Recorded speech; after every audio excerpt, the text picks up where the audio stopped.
Now, I can't possibly provide you with legal advice in this forum, and it's not offered as such. Think of it as education or attorney advertising, but not legal advice.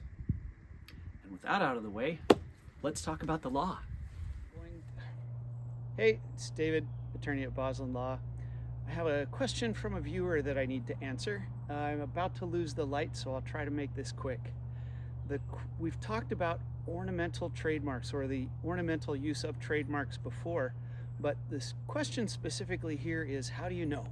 How do you know if that use of a mark is considered ornamental for purposes of a registration, perhaps an initial refusal, perhaps somebody is claiming infringement, but you think your use is ornamental? How do you know that use is ornamental? The answer is both easy and difficult.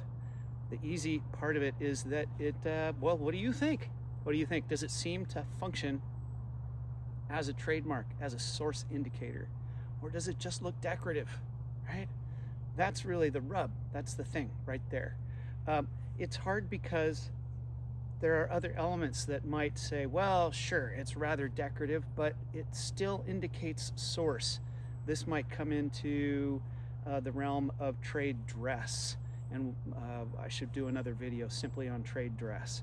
But quickly, if you think of a small restaurant that serves burritos, I'm thinking of Taco Del Mar. I don't know if they have those where you are, but if you blindfolded me, walked me into a Taco Del Mar, and I opened my eyes, I would know where I was without having to see the trademark Taco Del Mar anywhere. They have thatched roofs and surfboards on the walls, pictures of King Kamehameha. It's clear where I am, right? And that's trade dress, which is decorative, yet it functions as a source indicator.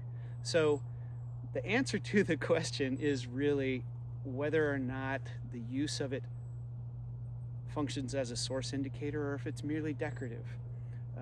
The examples that we tend to have for ornamental use of a trademark are the use on a t-shirt or a mug. And that's true. Where it becomes a little tricky, though, is famous marks. So don't try it with Gucci or Ford or the Seahawks, something like that, right?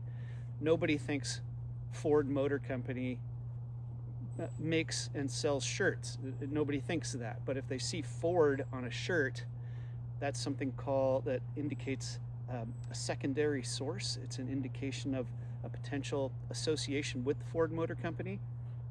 And so you can get in trouble for that. The famous marks get some protections that the rest of us just don't get, right? So be careful with famous marks. But hopefully that simple explanation for how to determine if the use of something might be considered ornamental use and not trademark use. If you need anything clarified, feel free to reach out to me. I'm available. My name again is David. I'll leave contact information for you. And this is all your intellectual property. You have more of it than you think, and we'll talk again soon.